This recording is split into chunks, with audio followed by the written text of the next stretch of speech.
Good morning, and thank you for coming. On May the 28th, 2010, men wielding guns, hand grenades, entered two Ahmadiyya mosques in Lahore, Pakistan, and killed several hundred people, and several hundred were wounded. That was the Baitul Nur Mosque in Model Town and the Darul Zirk Mosque in Chari Shadu. Our condolences and that of the Canadian government and the House of Commons go out to the community. Today we had the privilege of passing a unanimous motion, and I will read it to you. The motion reads as follows: that this House condemns the violent attacks of the Ahmadiyya Muslim worshippers who are attending Friday prayers in Lahore, Pakistan, and urge the government of Pakistan to bring to justice all those involved in perpetrating these barbaric attacks and to work to ensure that all Pakistanis can worship in peace and safety.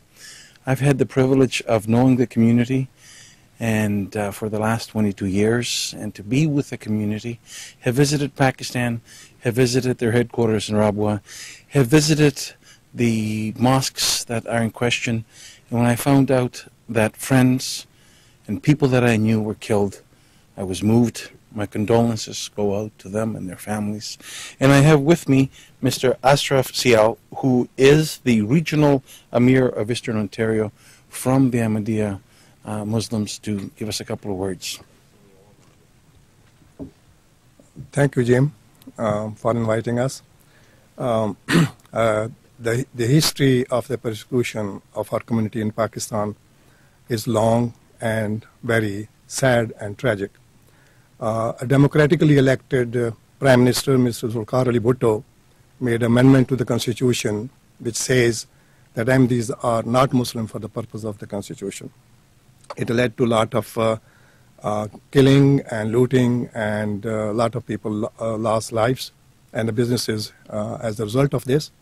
But it came to a kind of a calm and quiet to some extent till Mr. Ziaul Haq became the president. Ziaul Haq brought Ordinance 20, which I will read partially, which actually make any of the thing I do to perform my religious acts.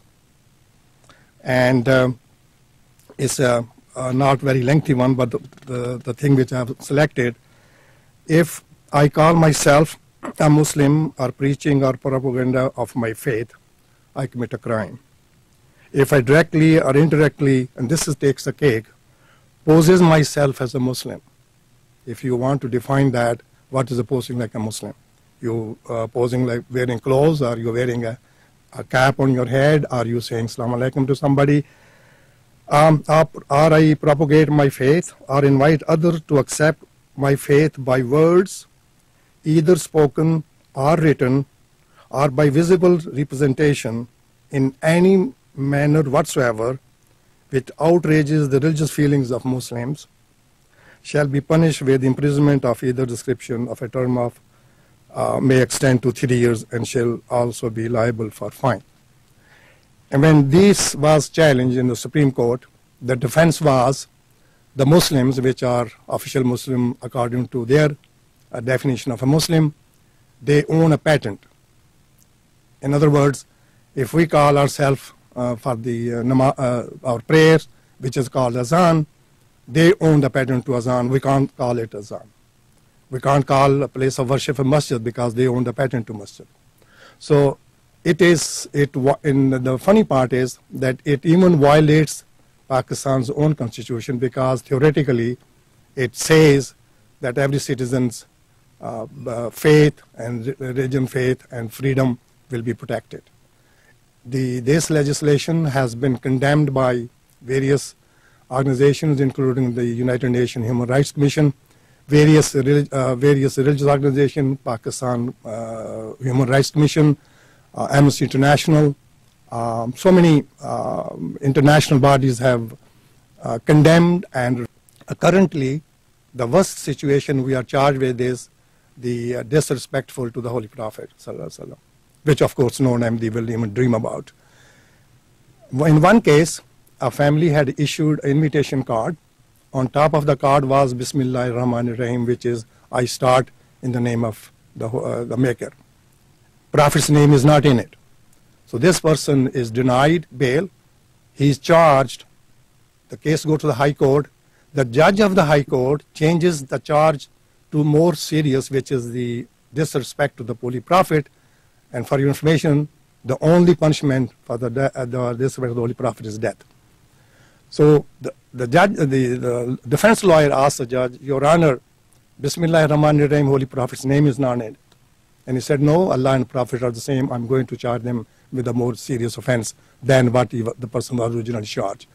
We have up to about 400 to 500 people at any time in jail going through this process. There's not a single case in the history of the killing of Ahmadi Muslims where a case has been registered against an individual person. In fact, there are cases, something happens and the rest of the family is put in jail because inadvertently, because we are all conditioned to that. Even Christian people in Pakistan say Assalamu alaikum because that's the cultural thing. And if we say to the police officer Assalamu alaikum, he said, okay, now you committed an offense, your father is killed, you are going to jail. So the whole process from judiciary to politics to all aspects of the implementation of the common justice is rotten to the core. Thank you. Again, I want to say thank you. Those acts were deplorable. They were acts against faith. They were acts against humanity.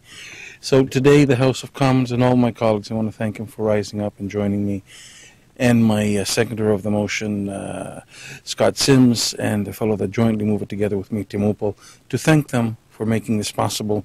And we need to make sure that we, throughout the world, are looking after human rights, and we will not rest until human rights are given equally to everybody.